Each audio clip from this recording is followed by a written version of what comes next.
World Cup always throws up some crazy results. There's been some absolute hammerings, like Germany beating Saudi Arabia 8-0 in 2002, or North Korea getting hammered 7-0 by Portugal in 2010. It's an unfair game. But the big nations don't always have it their own way, which can lead to some huge upsets. So today's big question that we're asking is, what is the biggest World Cup upset in history? Now, the World Cup has been around for ages, 92 years to be precise, so there's loads of games we could have picked from.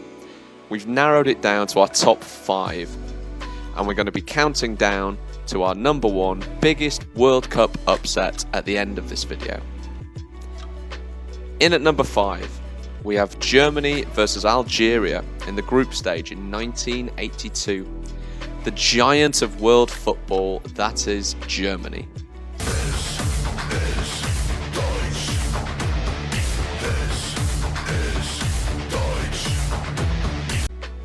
They were the reigning European champions. They'd won 8 out of 8 in qualifying, scoring 33 goals and conceding only 3. And they weren't taking the Algerians seriously at all. In a pre-match press conference, they said they would dedicate their 7th goal to our wives and their 8th goal to our dogs, and that they would play against Algeria with a cigar in their mouth. The German coach didn't even make his team watch a video of Algeria before the game, as he said his players would have laughed at him. How the fuck am I funny? What the fuck is so funny about me? Tell me what's funny. Clearly, the Algerians weren't happy about this, and they took it as motivation. The Germans' attitude came back to bite them, as Algeria attacked them from the kickoff, taking the lead in the 54th minute. Even after they were pegged back to 1-1 by the Germans, they went on to score the winner and hold on for a famous 2-1 win. Algeria celebrated wildly, maybe a little too wildly. Oh, that was one crazy party. I am hungover. And they went on to lose their next game 2-0 to Austria.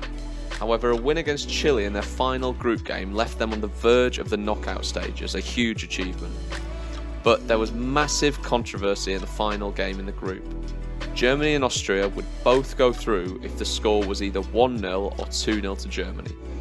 Germany went 1-0 up in the 10th minute, and then both teams just stopped playing.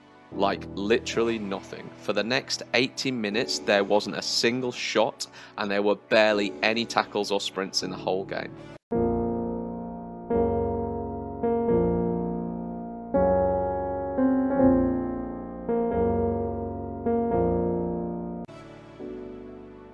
There was outrage in the media and from fans, even in their own countries. Both teams progressed to the knockout stages, which meant that Algeria were eliminated. It was this result that actually led to the final round of group games being played at the same time in World Cups moving forwards. Thankfully, for those of us with a strong moral compass, Germany went on to lose in the final to Italy.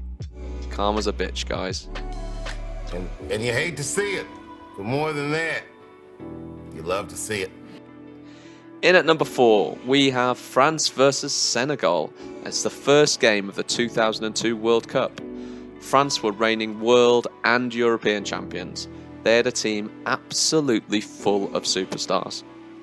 Barthez, Thuram, Desailly, Vieira, and they also had the top goal scorers in the English, French and Italian leagues in Henry, Cissé and Trezeguet.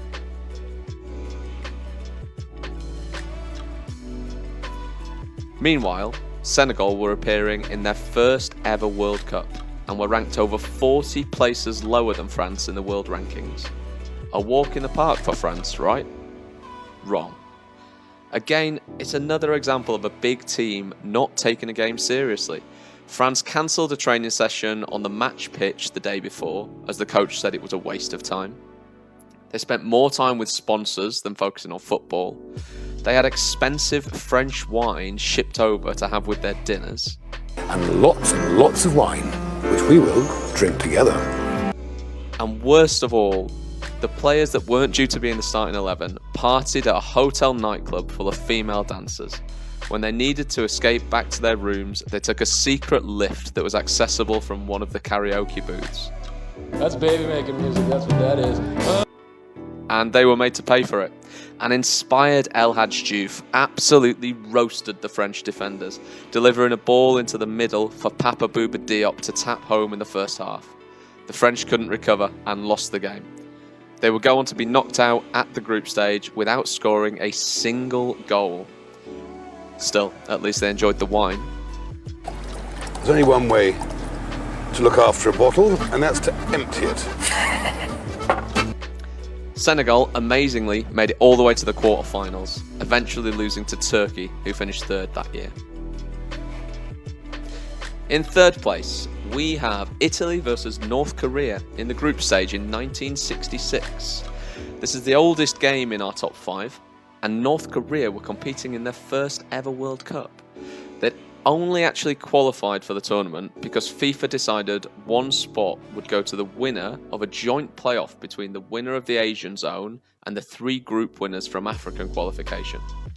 The African nations were so appalled at this decision that all African teams withdrew. It's an outrage! It's a scandal!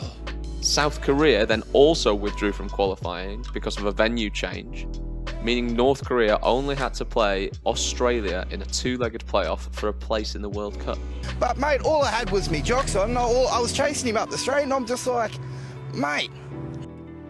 They won 9-2 on aggregate. On the other hand, their opponents, Italy, were one of the giants of the game, already 2 times world champions at this stage. They met in the final group game, with the winner progressing to the quarterfinals. After 30 minutes, the game turned on its head. Italian star midfielder Giacomo Bulgarelli got injured and had to be taken off. Now in 1966, substitutes weren't allowed. Sorry, what? So Italy had to play the rest of the game with 10 men. Just before half-time, 24-year-old Pak Du-ik made himself a national hero by scoring the only goal of the game for North Korea. They won 1-0, eliminating the Italians and progressing to the quarterfinals. They would go on to play Portugal in the quarters, who had the great Eusebio in their team. And they nearly shocked them too. They took a 3-0 lead, but unfortunately they couldn't hold on, with Eusebio inspiring Portugal to come back and win 5-3 in what is ranked as one of the greatest World Cup matches ever. In second place, it's the second game to feature the Germans. This time it was their quarter-final match against Bulgaria in 1994. Now I have to emphasise, we are talking about Germany here.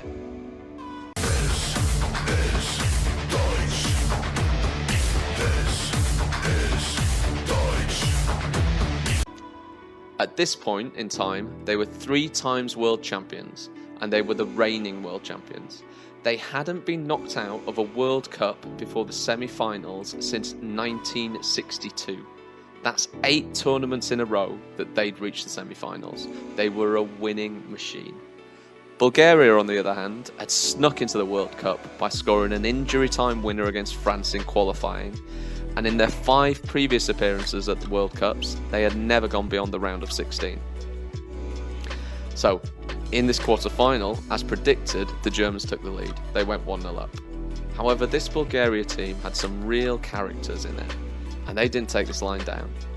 One of these characters was their larger-than-life striker, Hristo Stoichkov, who was known as the Dagger, or El Pistolero, for his aggressive playing style. He slammed a free kick in the second half to level the scores. Then 3 minutes later, the midfielder Jordan Lechkov, known as the Magician, struck to take a 2-1 lead. Clearly, in Bulgarian football, it's very important to have a nickname. I love you, Bro Montana. I love you, Holmes. I love you, Broseph Goebbels. I love you, Machacha. I love you, Tico Brohe. Okay! They would hold on for victory and knock out the defending champions Germany. Unfortunately, they couldn't go any further and lost in a controversial game to Italy in the semi-final.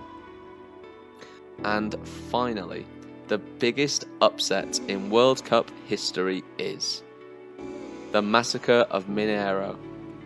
Brazil versus Germany in the 2014 semi-final. Yep, it's the Germans again.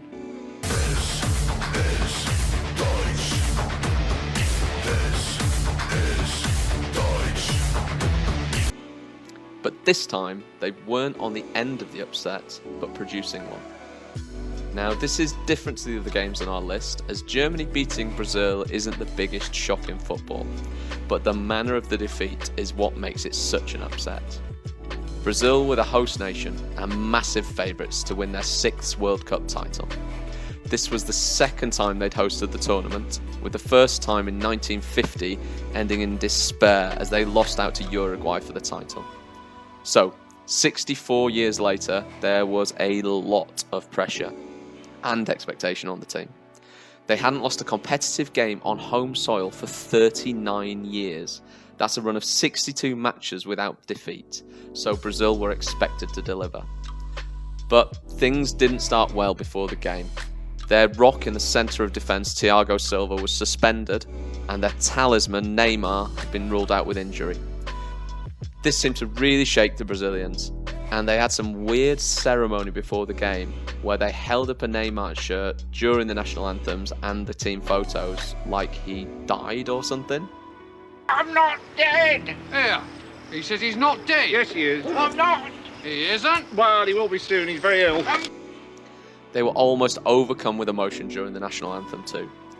Clearly, their heads weren't in the game, as Germany were 5-0 up before 30 minutes had been played.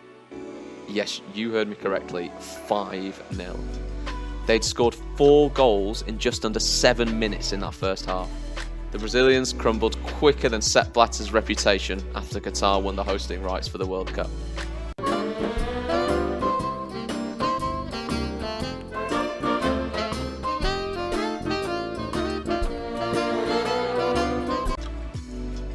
In the second half, Germany decided to take it easy on the Brazilians, and they only scored 2 more to make it 7-0. They even let Brazil grab a consolation goal in the 90th minute to make them feel like they took part in the game. I said, man, what I look like, a charity case? The result was the biggest winning margin in a World Cup semi-final ever, and was also the worst loss by a host country in World Cup history. In fact, the 6-goal winning margin for Germany doubled the previous record for the biggest win against a host nation. So, there you have it. We think that Brazil versus Germany in 2014 is the biggest upset in World Cup history. One of those games where you remember where you were when you were watching it. It took us a long time to pick our jaws up off the floor. But what do you think?